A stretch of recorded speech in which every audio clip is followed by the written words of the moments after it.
ఈ వీడియో మాత్రం స్పెషల్గా ఎవరైతే కోర్ సిఎస్సి వాళ్ళ బ్రాంచ్ సెలెక్ట్ చేసుకున్నారో వాళ్ళు ఒక సక్సెస్ఫుల్ అవ్వడానికి మనం ఏ ఇయర్ లో ఏదేది ప్రాక్టీస్ చేయాలో అంటే డీటెయిల్ గా ఈ వీడియోలో ఎక్స్ప్లెయిన్ చేయబోతున్నాను. అండ్ ఎవరన్నా మీకు తెలిసిన వాళ్ళు లేదా మీరు ఒక సాఫ్ట్వేర్ అవ్వాలన్నా కూడా ఈ వీడియో చూడొచ్చు. బట్ మేజర్లీ మాత్రం ఒక కోర్ సిఎస్సి బ్రాంచ్ వాళ్ళకి కెరియర్ పాత్స్ ఏమేమి ఉంటాయి, అసలు వాళ్ళు ఒక జాబ్ కానీ ఒక ఎంటర్ప్రినర్ అవ్వాలనుకున్నా కానీ ఎలా అవ్వచ్చు, అంటే ఒక ఫస్ట్ ఇయర్లో ఏం నేర్చుకోవాలి, సెకండ్ ఇయర్లో ఏం నేర్చుకోవాలి, థర్డ్ ఇయర్ ఫోర్త్ ఇయర్ ఏం నేర్చుకోవాలో ఈ వీడియోలో కంప్లీట్ గా వాళ్ళకి ఒక కోసం ఒక రోడ్ మ్యాప్ క్రియేట్ చేసి ఎండ్ వరకు చూడండి. వీడియో మాత్రం అస్సలు మిస్ అవ్వకండి, చాలా హెల్ప్ఫుల్ అవుతుంది బీటెక్ స్టూడెంట్స్ కి మాత్రం, అంటే కోర్ సిఎస్సి వాళ్ళకి మాత్రం ఇంకా చాలా హెల్ప్. ఫస్ట్ ఇయర్ ని మాత్రం మనం ఫౌండేషన్ స్టేజ్ అంటాము. ఈ స్టేజ్ లో ఫస్ట్ ఆల్ అకాడమిక్స్ కి వచ్చేసే వరకు అంటే ఒక టెక్నికల్ స్కిల్స్ ఏం నేర్చుకోవాలంటే ఒక సి లాంగ్వేజ్, ఒక జావా అండ్ పైథాన్. అంటే మీరు అనుకోవచ్చు ఒకటి ఇయర్లో 3 నేర్చుకోవాలంటే ఈ ఇయర్ని మీరు డివైడ్ చేసుకోండి ఎలా నేర్చుకోవాలి. ఫస్ట్ సి లాంగ్వేజ్ తో స్టార్ట్ చేయండి, అంటే బేసిక్స్ ప్రోగ్రామింగ్ వరకు నేర్చుకునేటట్టు ప్లాన్ చేసుకోండి. సి లాంగ్వేజ్ మీరు నేర్చుకోవాలనుకుంటే మన యూట్యూబ్ ఛానల్లో ఫ్రీగా ఉంది, మీరు ఇక్కడ లింక్ పెడతాను చూడండి. అండ్ నెక్స్ట్ జావా నేర్చుకోండి. జావాకి మీకు ఎక్కువ టైం పడుతుంది, అంటే సి లాంగ్వేజ్ కంటే ఎక్కువ మీకు పట్టే టైం ఏంటిదంటే జావా కోసం మీకు చాలా టైం ఇన్వెస్ట్ చేయాల్సి వస్తుంది. అండ్ మీకు జావా వచ్చింది అనుకో ఆల్రెడీ, పైథాన్ మాత్రం ఇంకా ఈజీగా వస్తుంది అనమాట. పైథాన్ చాలా ఈజీగా వచ్చేస్తుంది అండ్ ఫాస్ట్గా కంప్లీట్ చేయొచ్చు కూడా. ఈ 3 లాంగ్వేజెస్ మీద కంపల్సరీ మీరు నేర్చుకోండి. అండ్ ఇంకొక లాంగ్వేజ్ కూడా నేర్చుకోమని నేను సజెస్ట్ చేస్తాను, ఏంటిదంటే హెచ్టిఎంఎల్ సిఎస్ఎస్. జస్ట్ నాలెడ్జ్ ఈ ఫస్ట్ ఇయర్ లో ఈ నాలెడ్జ్ పెట్టుకోండి. ఇవన్నీ నాలెడ్జెస్ మీకు వచ్చాయనుకోండి. అండ్ దీంతో పాటు గుర్తుపెట్టుకోండి, ఫస్ట్ ఇయర్ లోనే సాఫ్ట్ స్కిల్స్, అంటే దీనికోసం స్పెషల్గా అవసరం లేదు, బట్ డైలీ కొంచెం మీరు ఒక 10 to 20 minutes 10-15 minutes పెట్టారు అనుకోని సరిపోతుంది. సాఫ్ట్ స్కిల్స్ మీద కంపల్సరీ, అంటే ఒక టీమ్ వర్క్ కానీ అండ్ కమ్యూనికేషన్ స్కిల్స్ మీద కానీ అండ్ ప్రాబ్లమ్ సాల్వింగ్, అంటే ఏదన్నా ప్రాబ్లం వచ్చింది అనుకోండి దాన్ని సాల్వ్ చేయడానికి కూడా ఇట్లాంటివి ఉంటాయి కదా, ఇలాంటివి కంపల్సరీ సాఫ్ట్ స్కిల్స్ మాత్రం కంపల్సరీ నేర్చుకొని పెట్టుకోండి ఫస్ట్ ఇయర్ నుంచే. ఇది మీకు చాలా హెల్ప్ అవుతుంది. ప్రాబ్లమ్ సాల్వింగ్ స్కిల్స్ వస్తే నెక్స్ట్ స్టేజ్లో మీకు చాలా హెల్ప్ అవుతుంది అనమాట. వీటి మీద కంపల్సరీ కొంచెం ప్రాక్టీస్ చేస్తూ ఉండండి. అండ్ ప్రోగ్రామింగ్స్ మంచిగా చేసుకున్నారు అనుకోండి ఫస్ట్ ఇయర్లో మాత్రం మీకు చాలా హెల్ప్ అవుతుంది. అండ్ కుదిరితే మీరు ఈ జావా మీద, పైథాన్ మీద, వీటి మీద సర్టిఫికేషన్స్ చేయడానికి కూడా ట్రై చేయండి. ఎక్కడన్నా మీకు ఆన్లైన్లో అయితే ఆన్లైన్లో చేయడానికి ట్రై చేయండి, లేదా ఆఫ్లైన్లో అనుకుంటే ఆఫ్లైన్లో కూడా చేయడానికి ట్రై చేయండి. జావా ఫుల్ స్టాక్ మీద అయితే మన దగ్గర ఆల్రెడీ వీ ట్రైన్ అనమాట.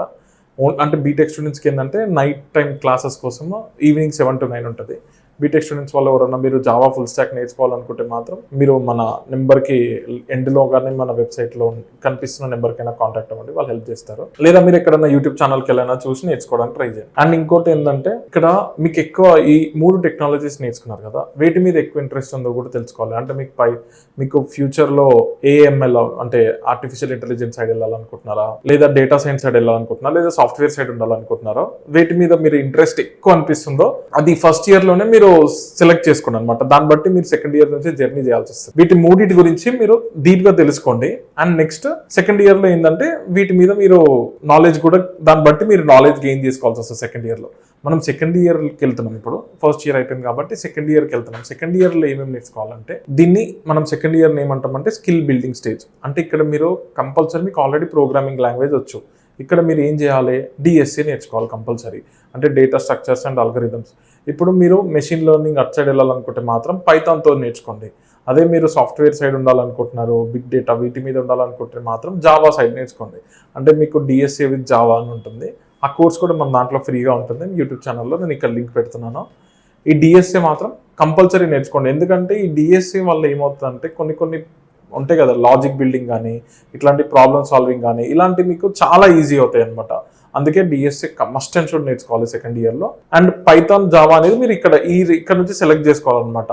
అంటే 2 నేర్చుకుంటే బెస్ట్, బట్ మీకు టైం ఉంటుంది కాబట్టి అంటే సెకండ్ ఇయర్ నుంచి ఇంకా ఒక పర్టికులర్ సెక్షన్లో మీరు ఇక్కడ ఎలా సెలెక్ట్ చేసుకోండి అంటే మీకు జాబ్ ఓపెనింగ్స్ ఎప్పుడు దేని మీద ఎక్కువ ఉంటాయో దాన్ని బట్టి మీరు సెలెక్ట్ చేసుకొని వెళ్ళండి అనమాట. అండ్ ఇంకోటి ఏం చేయండి అంటే ఇక్కడ మనం నెక్స్ట్ స్టేజ్లో డిఎస్సి నేర్చుకున్న తర్వాత సెకండ్ ఇయర్లో ఫ్రేమ్ వర్క్స్ రియాక్ట్ నేర్చుకోండి. రియాక్ట్ నేర్చుకోవాలంటే మనకు ముందు జావా స్క్రిప్ట్ కూడా వచ్చి ఉండాలి. అంటే మీరు ఇందాక HTML ఫస్ట్ ఇయర్లో HTML CSS నేర్చుకున్నాం, ఇక్కడ జావా స్క్రిప్ట్, రియాక్ట్ మాత్రం మీరు 2 కంపల్సరీ నేర్చుకొని పెట్టుకోండి. అండ్ ఒక ప్రాజెక్ట్ కూడా డెవలప్ చేయడానికి ట్రై చేయండి ఇక్కడ మీరు. అండ్ హ్యాకథాన్స్ ఉంటాయి కదా, ఇలాంటి హ్యాకథాన్స్ కానీ లీడ్ కోడ్స్ కానీ ఇలాంటి వాటికి మీరు సాల్వ్ చేయడానికి ట్రై చేయండి. ఎన్ని ఎక్కువ సాల్వ్ చేస్తుంటే, ఎన్ని ఎక్కువ ప్రోగ్రామ్స్లో మీరు పార్టిసిపేట్ చేస్తుంటే మీకు అంత నాలెడ్జ్ వస్తుంది. అండ్ లింక్డ్ఇన్ ప్రొఫైల్ కూడా క్రియేట్ చేసుకొని మీ నెట్వర్క్ బిల్డ్ చేసుకోవడానికి ట్రై చేయండి సెకండ్ ఇయర్ నుంచే. అండ్ సెకండ్ ఇయర్లోనే మనం ఏం చేయాలంటే ఒక మినీ ప్రాజెక్ట్ కూడా డిజైన్ చేయాలి. ఏదన్నా మీ ప్రొఫైల్ కానీ లేకపోతే ఏదైనా యాప్స్ కానీ చిన్న యాప్స్ కానీ అలాంటివి అంటే వెబ్ యాప్స్ కానీ మొబైల్ యాప్స్ కానీ ఇలాంటి చిన్న కంపల్సరీ. మొబైల్ యాప్ అంటే మీరు ఆండ్రాయిడ్ అప్లికేషన్ కూడా నేర్చుకోవాలి. ఏదైనా వెబ్ యాప్స్ కానీ ఇట్లాంటివి క్రియేట్ చేయడానికి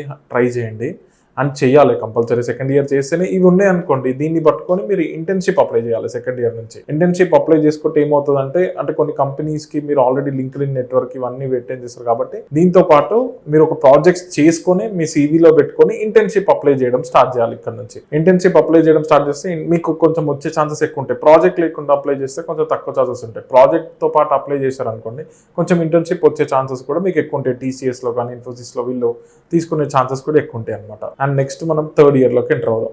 థర్డ్ ఇయర్ని మనం ఏమంటామంటే కెరియర్ డైరెక్షన్. అంటే ఈ ఇయర్లో మీరు కెరియర్ని మీరు ఎట్ సైడ్ తీసుకెళ్లాలనుకుంటున్నారో మొత్తం మీ చేతిలోనే ఉంటుంది. మీరు బ్యాక్ 2 years చాలా ఎఫర్ట్ పెట్టి చేశారనుకోండి, థర్డ్ ఇయర్లో ఇంటర్న్షిప్ చేయడానికి అంటే ఆ సెకండ్ ఇయర్లో వచ్చిన ఇంటర్న్షిప్ థర్డ్ ఇయర్లో చేస్తాం కాబట్టి ఇంటర్న్షిప్ మాక్సిమం చేయడానికి ట్రై చేయండి. అండ్ దీంట్లో మీరు అడ్వాన్స్ టెక్నాలజీస్ కూడా నేర్చుకోవాలి. ఇంటర్న్షిప్తో పాటు అడ్వాన్స్ టెక్నాలజీస్ అంటే మీరు అడ్వాన్స్ జావా కానీ లేకపోతే AWS కానీ డెవాప్స్ కానీ వీటి మీద కూడా నాలెడ్జ్ పెట్టుకోవడానికి ట్రై చేయండి. ఎందుకంటే ఇంకా ఫ్యూచర్లో వస్తున్న కొద్దీ టెక్నాలజీస్ ఇంకెంత ఎక్కువ వస్తే మీకు అంత ప్లస్ అవుతుంది, అంత జాబ్ కూడా ఈజీగా వస్తుంది. అండ్ ఈ థర్డ్ ఇయర్లో రెజ్యూమ్ బిల్డింగ్ అంటే ఒక స్ట్రాంగ్ అంటే ఆ రెజ్యూమ్లో కూడా ఎలా ఉండాలంటే ఇన్ని ప్రాజెక్ట్స్ని చేస్తున్నారు. సెకండ్ ఇయర్లో ప్రాజెక్ట్ చేశారు, థర్డ్ ఇయర్లో కూడా మీరు ఒక ప్రాజెక్ట్ చేయాలి. మేజర్ ప్రాజెక్ట్ అంటే మీ పోర్ట్ఫోలియోని స్ట్రాంగ్గా బిల్డ్ చేయడానికి అలాంటి ప్రాజెక్ట్స్ కూడా మీరు కంపల్సరీ చేస్తేనే మీ రెజ్యూమ్ అనేది స్ట్రాంగ్ అవుతుంది అనమాట. ఈ రెజ్యూమ్ బిల్డింగ్ కూడా మీరు ఇక్కడనే ఈ థర్డ్ ఇయర్లోనే రెజ్యూమ్ బిల్డింగ్ గురించి అండ్ అడ్వాన్స్ టెక్నాలజీస్ అండ్ అంటే మీకు అడ్వాన్స్ జావా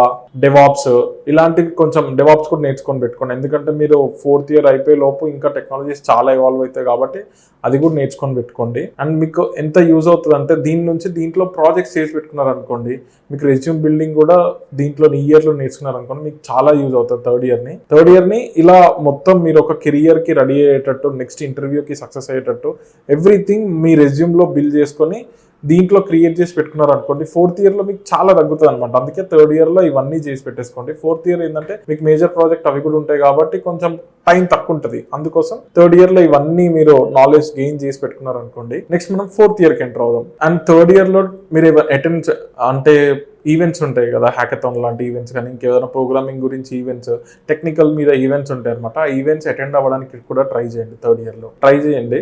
అండ్ 4th yearకి వచ్చేసే వరకు ప్లేస్మెంట్స్ అండ్ ఎవరైనా ఎంటర్ప్రినర్ అవ్వాలనుకుంటే వాళ్ళకి కూడా మనం ఇక్కడ నుంచి మీరు స్టార్ట్ అవ్వాలన్నమాట. ఎవరన్నా ప్లేస్మెంట్స్ కోసం చేయాలనుకుంటే మాత్రం మీరు గుర్తుపెట్టుకోండి, ఇక్కడ 4th yearలో ఏం చేయండి అంటే మీ ప్రాజెక్ట్స్ కాకుండా అంటే మీకు 4th yearలో ఏంటంటే ప్లేస్మెంట్స్ ఉంటాయి. అంటే మీ కాలేజెస్కి ప్లేస్మెంట్స్ కానీ ఇక్కడ ఉన్నాయి అనుకోండి, మీరు మాక్సిమం మీరు ప్రిపేర్ అవ్వాల్సింది aptitude, communication and HR rounds అడుగుతారు కదా కొన్ని క్వశ్చన్స్, అట్లాంటివి ఇవన్నీ మీరు గూగుల్ చేసి దాన్ని రీసెర్చ్ చేసి ఫైండ్ అవుట్ చేసుకొని దాన్ని కంపల్సరీ మీరు వాటి మీద ఎక్కువ టైం స్పెండ్ చేయాల్సి వస్తుంది అనమాట. యాప్టిట్యూడ్, రీజనింగ్, కమ్యూనికేషన్ స్కిల్స్ వీటి మీద కొంచెం టైం ఎక్కువ స్పెండ్ చేస్తే ఏంటంటే మీకు ఇంటర్వ్యూ ఈజీగా క్రాక్ చేయగలుగుతారు అనమాట. అండ్ 4th yearలో మాత్రం మీరు ప్రీవియస్గా నేర్చుకునే అన్ని ఉంటాయి కదా, అవన్నీ రీకలెక్ట్ చేసుకోవడానికి ట్రై చేయండి 4th year. ఇక్కడ ఏమవుతుందంటే మీకు ఇలా చేస్తే మాత్రం 100% జాబ్ వచ్చే ఛాన్సెస్ ఉంటాయి. అండ్ గుర్తుపెట్టుకోండి, 1st year నుంచి మీరు ఎక్కడ టైం వేస్ట్ చేయకుండా ఇలా చేస్తే మాత్రం 100% సక్సెస్ అవుతారు అండ్ ఒక మంచి హైపేడ్ జాబ్ కూడా తెచ్చుకోవచ్చు. అండ్ 4th yearలో మీరు 1st year నుంచి నేర్చుకున్న ప్రాజెక్ట్స్ ఉంటాయి కదా, కొన్ని ప్రాజెక్ట్స్ ఉంటాయి ఓపెన్ సోర్స్ ప్రాజెక్ట్ అని చెప్పేసి మీకు గిటబ్లో ఇట్లా చేసిన ప్రాజెక్ట్స్ దొరుకుతాయి. ఆ ప్రాజెక్ట్స్ కోడ్ తీసుకొని వాటిని అనలైజ్ చేయడానికి ఎక్కువ ట్రై చేయండి 4th yearలో మీరు. ఎందుకంటే మీకు ఇంకా కోడింగ్ అనేది ఇంకా ఈజీగా అర్థమవుతుంది. ఎవరైనా క్వశ్చన్ అడిగినా కూడా మీరు చేయగలుగుతారు. రేపు ఆఫీస్లోకి వెళ్ళాక కూడా ప్రాజెక్ట్స్ చేయాల్సి వస్తుంది కాబట్టి ఓపెన్ సోర్స్ కోడ్స్ దొరికితే మీకు గిటబ్లో ఆ కోడ్ తీసుకొని ప్రాక్టీస్ చేయడానికి ట్రై చేయండి. అండ్ ఇంకోరన్నా హయ్యర్ స్టడీస్కి ప్రిపేర్ అవుతున్నారు అనుకోండి, వాళ్ళు గేట్ కోసం కానీ అండ్ GRE ఇలాంటివి ఉంటాయి కదా, వీటి కోసం ప్రిపేర్ అవుతున్న వాళ్ళు మాత్రం కంపల్సరీ వాళ్ళు వాటికి సంబంధించినవి ఉంటాయి కదా, ఆ గేట్కి సంబంధించినవి అవి చదువుతూ ఉండండి. ఎవరికైనా హయ్యర్ స్టడీస్ అనే ఛాన్సెస్ ఉంటే మాత్రం, ఎవరైతే ఎంటర్ప్రినర్ అవ్వాలనుకుంటే మాత్రం అంటే మాక్సిమం కొలాబరేట్ అవ్వడానికి TSతో ఎవరైనా ఎంటర్ప్రినర్ అవ్వాలనుకుంటే మాత్రం వాళ్ళకి మాత్రం కంపల్సరీ కొలాబరేట్ అయ్యేటట్టు, అంటే ఇంకో బిజినెస్ ఉన్న వాళ్ళతో కానీ ఇంకోరితో కానీ వాళ్ళతో మీటప్ అయ్యి కొలాబరేషన్స్ అయ్యి వాళ్ళ నుంచి ఇన్పుట్స్ తీసుకొని మీరు కూడా ఏదన్నా ఎంటర్ప్రినర్ అవ్వాలని జర్నీలో ఎంటర్ అవ్వాలనుకుంటే మాత్రం ఇలాంటివి కొంచెం నాలెడ్జ్ తెచ్చుకొని తర్వాత మీరు ఎంటర్ అవ్వండి. అండ్ ఇంకొకటి గుర్తుపెట్టుకోండి, ఒక జాబ్ కానీ ఎంటర్ప్రినర్ కానీ ఎవరైనా కూడా ఇక్కడితో మీరు చదువుకున్నది అయిపోతుందని అస్సలు ఎక్స్పెక్ట్ చేయకండి. మనం సాఫ్ట్వేర్లో ఇంకా ఎవాల్వ్ అవ్వాలంటే మాత్రం ఎప్పటికప్పుడు మీరు టెక్నాలజీస్ కానీ కొన్ని AI టూల్స్ కానీ దాన్ని ఇంప్లిమెంట్ చేసుకొని మీరు యూజ్ చేసుకునేటట్టు మీరు రెడీగా అయ్యి ఉండాలి. అప్పుడే మనం ఒక మంచి సాఫ్ట్వేర్ లాగా లేకపోతే ఒక హై పేడ్ జాబ్ ఎప్పటికీ రిస్క్ లేకుండా ఉండాలనుకుంటే మాత్రం మిమ్మల్ని మీరు అప్గ్రేడ్ చేసుకుంటూనే ఉండాలి లైఫ్ లాంగ్. ఇది నేను మాక్సిమం అందరికీ చెప్పే డెవలపర్స్కి కానీ ఒక స్టూడెంట్కి కానీ సాఫ్ట్వేర్ అనేది ఒక జర్నీ అనమాట. ఎప్పటికప్పుడు అప్డేట్ అయితే ఉండాలి. అండ్ ఒకప్పుడు మేము స్టాక్ ఓవర్ఫ్లో వాడేది, ఇప్పుడు ChatGPT వాడుతున్నాం. స్టాక్ ఓవర్ఫ్లో మాకు చాలా టైం వేస్ట్ అయ్యేది. ఇప్పుడు